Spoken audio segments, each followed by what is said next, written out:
Hello students, how are you all? I hope you all are doing really good. So students, today we are going to start chapter name comprehension. Comprehension क्या होता है? Passages. Passages में आप ऐसे unread passages या unknown passages को read करते हो और उसके बाद उस पर बेस्ड कुछ क्वेश्चंस के रिप्लाईज देते हो. ठीक है, सो चलिए शुरू करते हैं. Read and comprehend the following passage and poem and answer the question that follow them. Okay, number 1. The Tiger and the Cat. Long time ago, tigers were the most stupid of all creatures. They did not have even the simplest of the life skill. So the king of tiger went to a cat to seek her advice.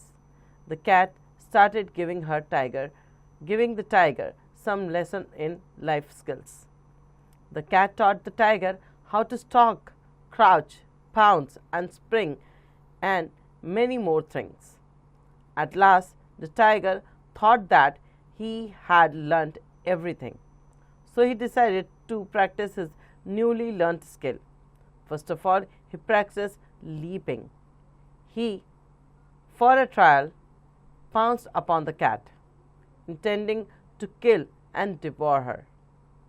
The cat didn't take even a second to climb up a near tree. But the tiger did not know how to climb.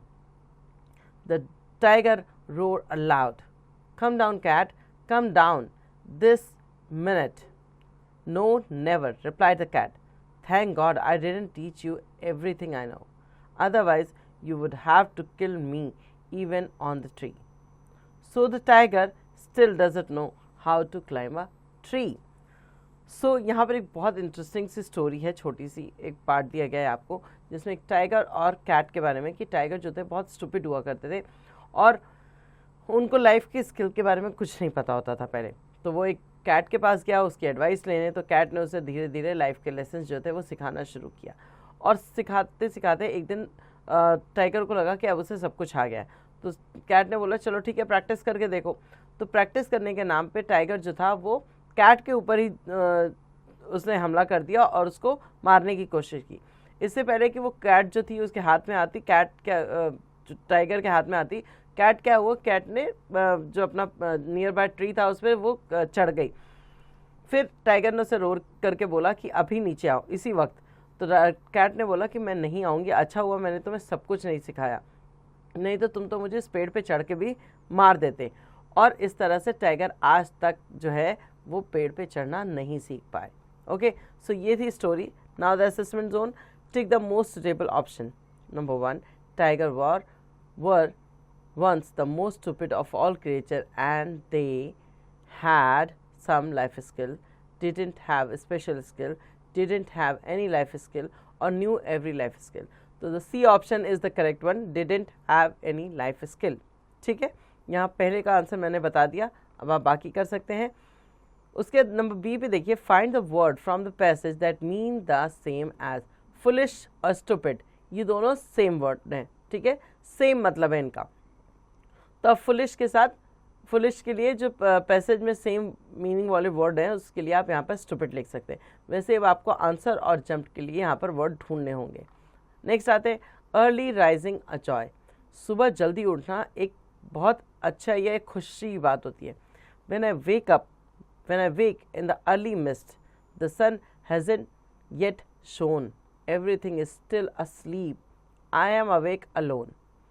तो जब मैं सुबह जल्दी उठ गया तब तक सन भी नहीं उठा था, सन अभी सेट नहीं हुआ था और सब कुछ जो था वो शांत था, सब कुछ जो था वो सो रहे थे और मैं अकेला था जो जगा हुआ था. द स्टार्स आर फ्लिकरिंग फेंट. तो जो स्टार की जो चमक थी वो धीरे धीरे कम हो रही थी, फेंट होती थी. The sun far away is new and शाय.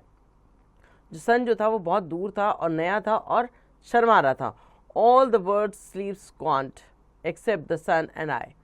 सारा जहाँ जो था वो बहुत शांति से सोया हुआ था सिवाय मेरे और सन के. And then the noise start.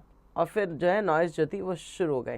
The whizz, the hoofs, the hums, the bird peep out to find worms, the mice squeak out of the crumbs.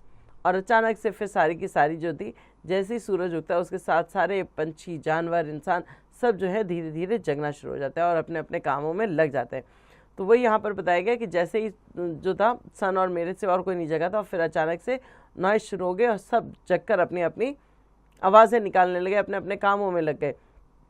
And you know I woke the sun, और तुम्हें पता है क्या कि मैंने सन को जगाया।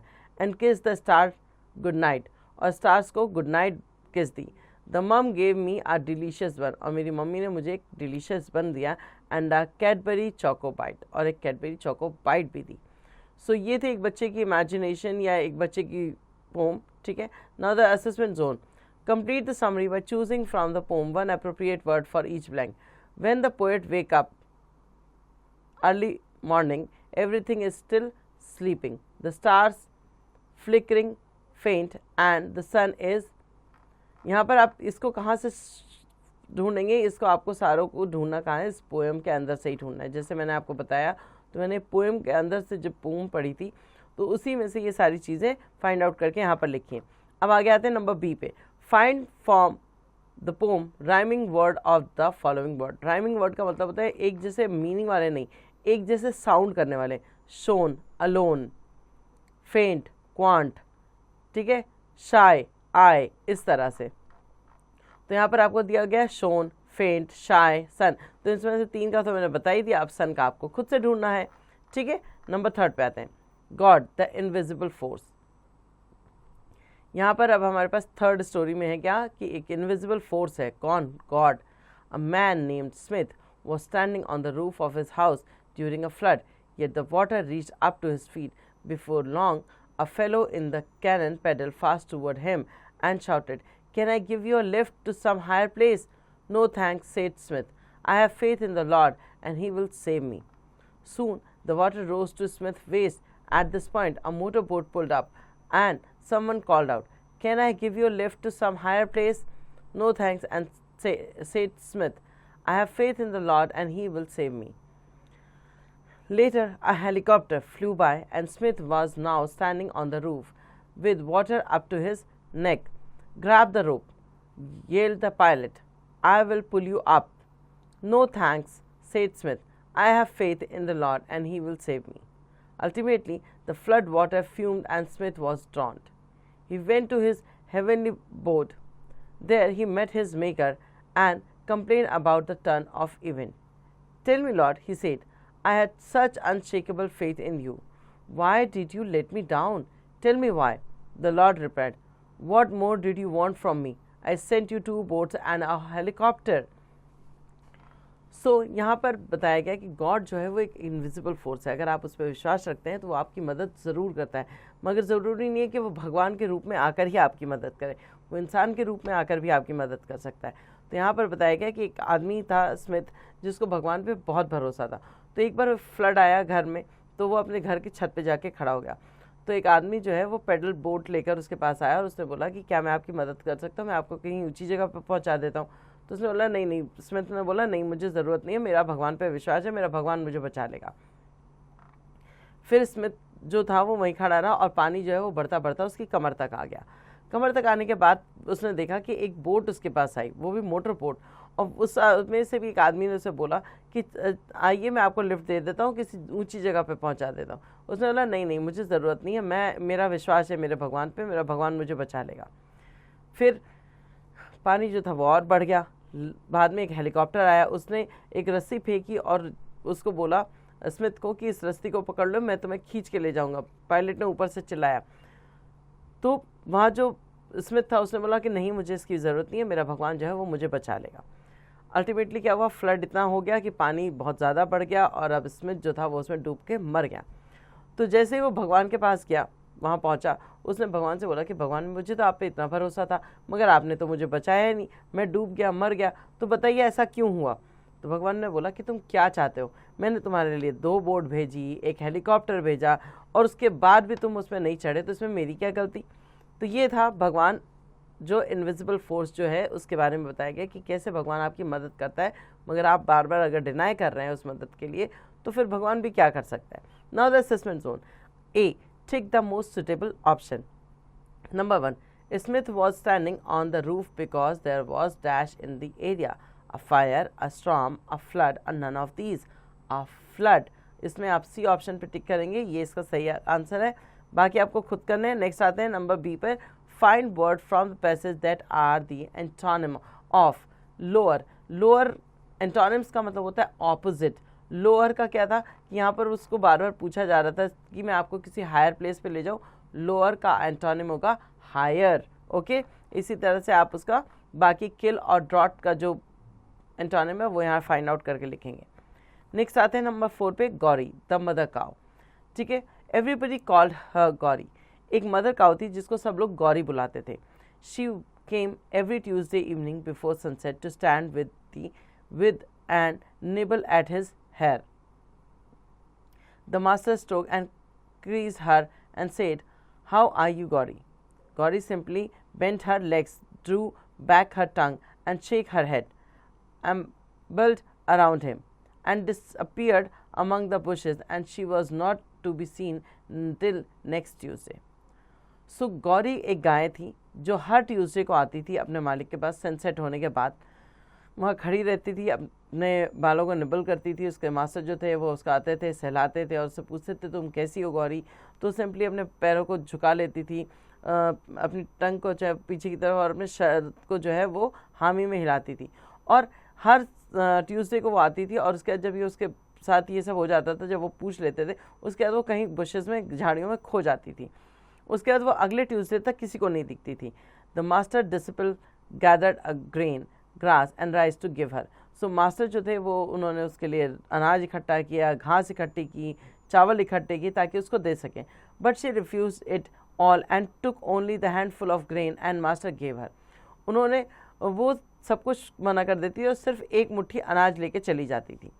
She mend it slowly and carefully as one articulate a string of holy word, and when she had finished eating, she knelt again, shook her head and disappeared.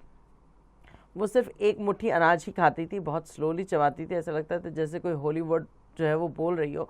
और जब वो खा लेती थी तो वो उनके सामने अपना सर झुकाती थी, सर हिलाती थी और उसके बाद वो वापस गायब हो जाती थी। The master disciple said, this is a strange creature, and they went to the cotton street, the mango street, the ginning mill and through the weaver line, but Gauri was nowhere to be seen. So जो disciples थे, मतलब जो गुरु जी के जो शिष्य थे, उन लोग वो कहते थे कि बड़ा ही अजीब सा क्रिएचर है, मतलब कि हम इसको इतना सारा अनाज देते हैं, ये कुछ खाती नहीं है, हर मंगलवार को आती है और उसके बाद से गायब हो जाती है और अगले मंगलवार तक ये आती नहीं है। तो उन्होंने उसे बहुत जगह ढूंढने की कोशिश की मगर वो कहीं नहीं मिली। They took her to be the great mother's vehicle, और तब उन्होंने समझा कि ये हमारी जो माता हैं, हमारी जो देवी हैं, उनका ये वाहन है। So every Tuesday they put Kumkum on her forehead and waited for her next visit on the following Tuesday.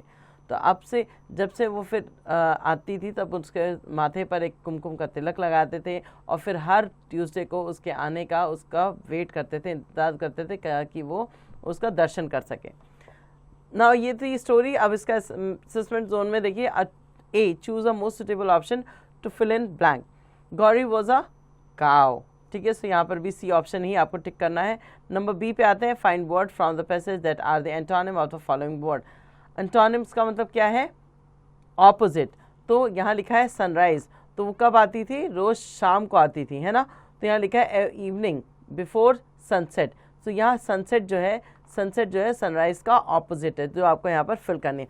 और अपीयर्ड का और एंटोनिम अब आप खुद से फाइंड आउट करेंगे। तो ये थे आपके क्या कॉम्प्रिहेंशन पैसेजेस। होपफुली आपको इनकी जो स्टोरीज़ है उन्हें पढ़ने में मज़ा आया होगा और आप सारी स्टोरी समझ गए हैं। तो बाकी जो बची हुई पेंडिंग एक्सरसाइज है वो आप खुद से करेंगे।